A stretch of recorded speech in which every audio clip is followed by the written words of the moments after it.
Good evening. आप सभी का स्वागत है हमारे YouTube चैनल में। मैं अनुज राज।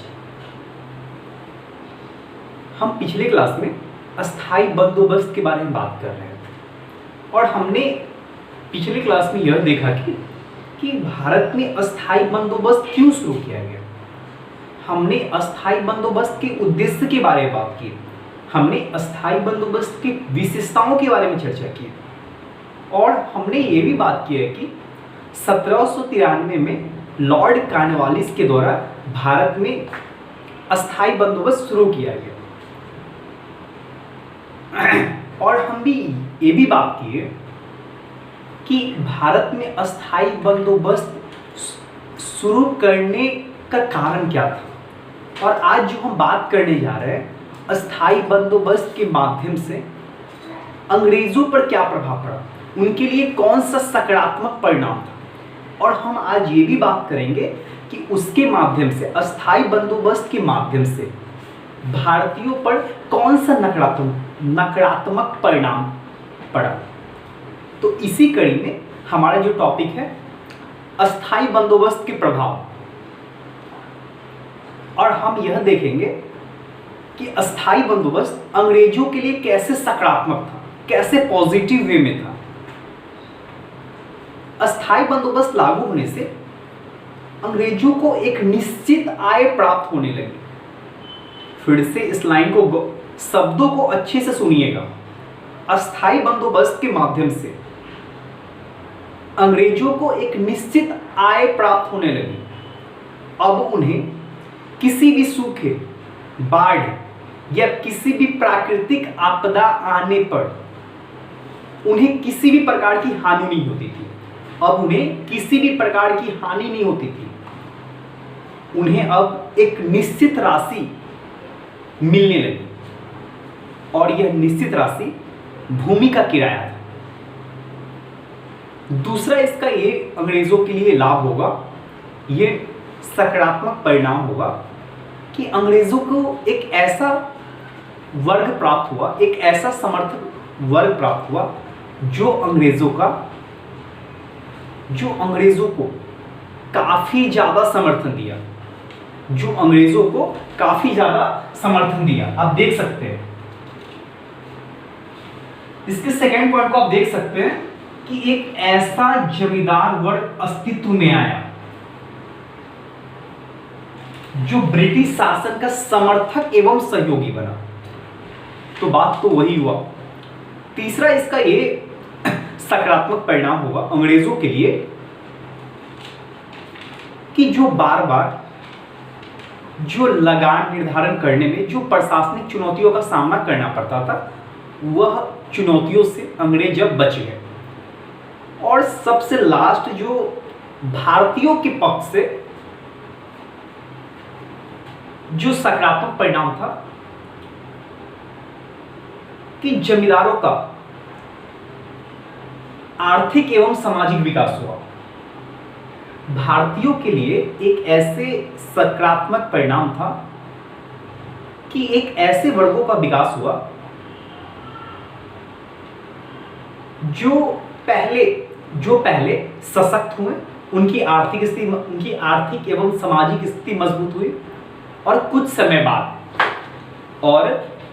बाद वे ही अंग्रेजों को अब चुनौती देने लगे।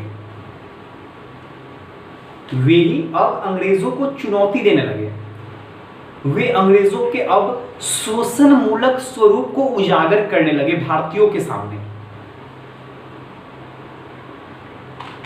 तो यह भारतीयों के लिए भी एक सकारात्मक परिणाम था कि एक ऐसे वर्ग का उदय हुआ जिनकी आर्थिक एवं सामाजिक स्थिति मजबूत हुई, जिसे हम बौद्धिक वर्ग बोलते हैं। वे ही अब अंग्रेजों के शोषण मूलक चरित्र को उजागर करने लगे और फिर उनकी आलोचना करने लगे। तो हम अभी जितने भी सकारात्मक परिणाम को देखे हैं, उसी चीजों को हम बोर्ड पे चल के देखेंगे। आप इसके पहले पॉइंट को देख सकते हैं। सकारात्मक परिणाम में अस्थाई बंदोबस्त से ब्रिटिश को नियमित आय होने लगी। अस्थाई बंदोबस्त से ब्रिटिश को नियमित आय होने लगी। अब बाढ़, सूखा जैसी प्राकृतिक आपदा से फसल नष्ट होने पर भी राज्य की आय पर कोई दुष्प्रभाव नहीं पड़ता था, क्योंकि अब भू राजस्व भूमि का किराया था। तो इसका अर्थ ये हुआ कि अस्थायी बंदोबस्त के माध्यम से अंग्रेजों को एक निश्चित आय प्राप्त होने लगा, क्योंकि अब प्राकृतिक आपदा आने पर भी अंग्रेजों को किसी प्रकार का दुष्प्रभाव नहीं पड़ता था, क्योंकि अब जो कर प्राप्त हो रही थी, जो लगान प्राप्त हो रही थी, वह अब भूमि का किराया था। इसके आप दूसरे पॉइंट को देख सकते हैं, अस्थायी बंदोबस्त से एक ऐसा जमींदार वर्ग अस्तित्व में आया। अस्थायी बंदोबस्त के माध्यम से ऐसा जमींदार वर्ग अस्तित्व में आया जो ब्रिटिश शासन का समर्थक और सहयोगी बना। जो ब्रिटिश शासन का सहयोगी एवं समर्थक बना। इसके तीसरे पॉइंट को आप देखिए, बार बार लगान निर्धारण से होने वाली प्रशासनिक कठिनाइयों से ब्रिटिश बच सके, और अस्थायी बंदोबस्त के माध्यम से यह भी परिणाम निकल के आया सकारात्मक रूप से अंग्रेजों के लिए कि जो बार बार जो लगान निर्धारण होता था और जिससे अंग्रेजों को किसी भी प्रकार की चुनौती का सामना करना पड़ता था, उन सभी चुनौतियों से भी अंग्रेज बच सके। और इसका सबसे लास्ट परिणाम था, भारतीय दृष्टि से भारतीयों के लिए कैसे सकारात्मक परिणाम होगा, आप इसे देख लीजिए। भारतीय दृष्टि से जमींदारों का भूमि पर अधिकार होने से उनकी सामाजिक आर्थिक दशा मजबूत हुई। उनकी सामाजिक एवं आर्थिक दशा मजबूत हुई, और इसी से आगे चलकर एक नवीन मध्य वर्ग का विकास हुआ, और इसी से आगे चलकर एक नवीन बौद्धिक वर्ग का विकास हुआ, जिसने भारतीयों के ऊपर हो रहे शोषण के स्वरूप को उजागर कर दिया। जो भारतीयों के ऊपर हो रहे शोषण मूलक चरित्र को उजागर कर दिया। तो हम अभी आपके सामने सकारात्मक परिणाम को देख रहे थे। अब हम इसके नकारात्मक पक्ष को देखेंगे। अभी हम अस्थायी बंदोबस्त के सकारात्मक परिणाम के बारे में चर्चा कर रहे हैं, और अब हम अस्थायी बंदोबस्त के नकारात्मक परिणाम के बारे में चर्चा करेंगे। तो अस्थायी बंदोबस्त के माध्यम से नकारात्मक परिणाम यह हुआ कि कृषि एवं कृषकों पर, कृषि एवं किसानों पर इसका नकारात्मक परिणाम पड़ा, इसका नकारात्मक प्रभाव पड़ा। किसानों का ज्यादा से ज्यादा शोषण हुआ, और जिससे किसान दिन प्रतिदिन और ऋणग्रस्तता के शिकार होते चले गए, और जिसका परिणाम यह हुआ कि किसान या कृषक दिन प्रतिदिन और ऋणग्रस्तता के शिकार होते चले गए, और उन्हें जमींदारों के दया पर छोड़ दिया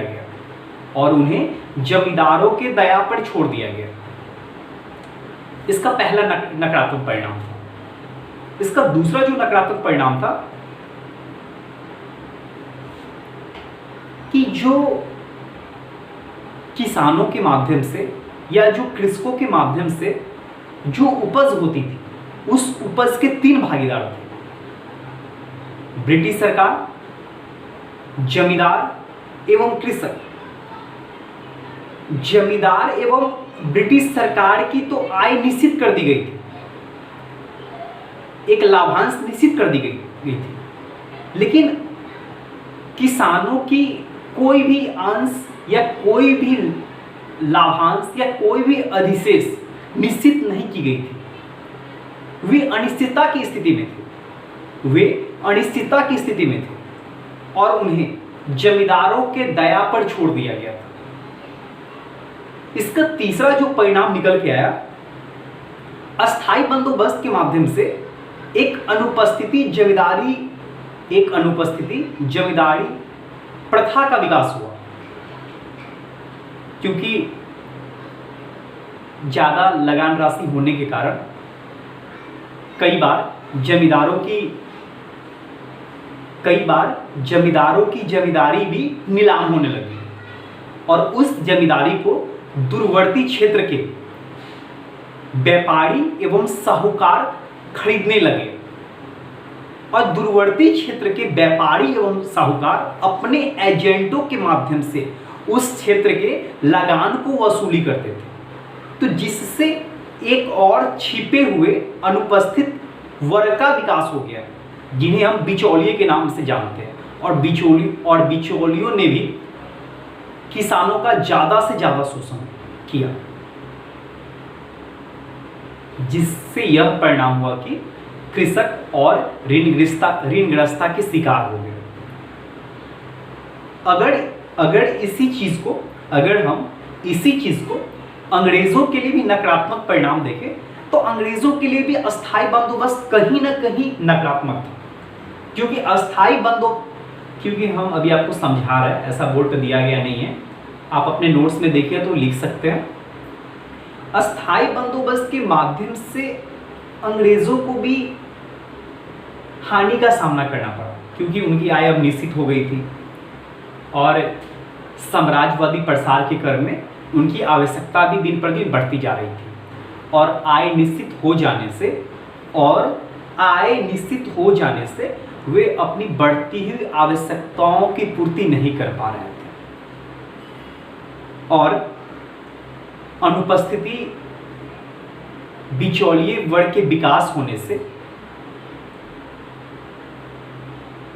उन्हें कई बार विद्रोह का भी सामना करना पड़ा। तो एक प्रकार से हम देखें तो अस्थाई बंदोबस्त कहीं से भी बुद्धिमत्तापूर्ण कदम अंग्रेजों के लिए नहीं था।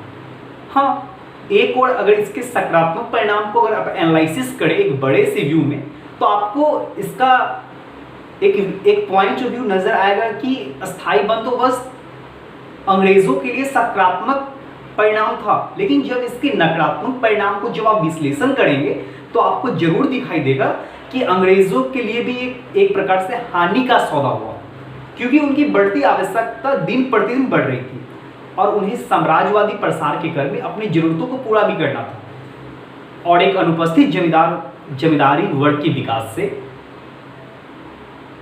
जो अनुपस्थित जमींदार वर्ग ज़्यादा से ज़्यादा किसानों का शोषण कर रहे थे, जिस कारण अंग्रेजों को भी कई बार विद्रोह का सामना करना पड़ा। तो आज के लिए ही इतना ही, नहीं सॉरी, अभी हम आज के लिए इतना नहीं, पहले हमें बोर्ड पे जाना भी है, बोर्ड पे जाके देखेंगे, उसके बाद हम बात करेंगे। आज के लिए इतना है। अब देखिए, पहले नकारात्मक परिणाम का जो पहला पॉइंट हमें देखना है, भारतीय कृषि एवं किसानों पर गहरा नकारात्मक प्रभाव पड़ा। दरअसल इस व्यवस्था में किसानों का अत्यधिक शोषण हुआ और इस व्यवस्था का यह परिणाम निकला कि किसानों का अत्यधिक शोषण हुआ, क्योंकि इसमें किसानों के हितों की सुरक्षा का कोई प्रावधान नहीं था, क्योंकि अस्थाई बंदोबस्त में किसानों की हितों की सुरक्षा का कोई प्रावधान नहीं किया गया था और उन्हें जमींदारों की दया पर छोड़ दिया गया था। और अस्थाई बंदोबस्त में किसानों को अथवा कृषकों को जमींदारों की दया पर छोड़ दिया गया था। इसका दूसरा पॉइंट आप देख सकते हैं, अस्थाई बंदोबस्त में उपज के तीन भागीदार थे। पहला आपका सरकार, दूसरा जमींदार, तीसरा कृषक। इसमें ब्रिटिश सरकार एवं जमींदार की आय निश्चित थी। इसमें ब्रिटिश सरकार एवं जमींदार की आय निश्चित थी कि इन्हें इतना लाभ होना ही है, जबकि किसान अनिश्चित स्थिति में था कि उन्हें आय होगी कि नहीं होगी, और जमींदारों की इच्छा पर निर्भर था, और उनकी आय जमींदारों की इच्छा पर निर्भर था। इसका जो सबसे लास्ट पॉइंट है, अस्थाई बंदोबस्त में अनुपस्थित जमींदारी प्रथा का विकास हुआ। और अस्थाई बंदोबस्त में एक अनुपस्थित जमींदारी प्रथा का विकास हुआ। वस्तुतः अत्यधिक लगान के कारण जमींदारों की जमींदारी नीलाम होने लगी। अत्यधिक लगान के कारण जमींदारों की जमींदारी नीलाम होने लगी और उसे दूरवर्ती क्षेत्र के रहने वाले व्यापारी और साहूकारों ने खरीदा। और उन्हें दूरवर्ती क्षेत्र के रहने वाले व्यापारी एवं साहूकारों ने खरीदा और अपने एजेंटों के माध्यम से संबंधित क्षेत्र की राजस्व वसूली की। और अपने एजेंटों के माध्यम से संबंधित क्षेत्र की वसूली की, संबंधित क्षेत्र के राजस्व की वसूली की। इस तरह बिचौलियों की संख्या बढ़ी, जिसमें किसानों का और भी शोषण हुआ। और इसका परिणाम यह निकला कि बिचौलियों की संख्या ज़्यादा से ज़्यादा बढ़ी और किसानों का और भी शोषण हुआ। तो यह हमारा एक टॉपिक था, अस्थाई बंदोबस्त। आज हमारा खत्म हो गया। हम इसके अस्थाई बंदोबस्त के हम इसके पृष्ठभूमि पर भी चर्चा किए, हम इसके विशेषताओं पर भी चर्चा किए, हम इसके उद्देश्य को भी देखें, हम इसके प्रभाव को भी देखें कि इसके नकारात्मक परिणाम क्या थे और इसके सकारात्मक परिणाम क्या थे। और हम कल यह बात करने आएंगे जब आपके सामने कि इसके बाद अस्थाई बंदोबस्त के बाद अंग्रेजों ने कौन सी भूराजस्व नीति अपनाई अपने आय में, अपने राजस्व में बढ़ोतरी के लिए और अपने साम्राज्यवादी प्रसार को पूरा करने के लिए। तो आज के लिए इतना ही, धन्यवाद। कल फिर से मिलते हैं एक नए टॉपिक को लेकर। आप हमारे YouTube चैनल को ज़्यादा से ज़्यादा शेयर कीजिए, सब्सक्राइब कीजिए। अगर आपके मन में कोई भी क्वेश्चन आता है सिविल सेवा से संबंधित तो हमारे कमेंट बॉक्स में पूछ सकते हैं। आपके हर क्वेश्चन का जवाब जरूर दिया जाएगा। तो thank you and good night.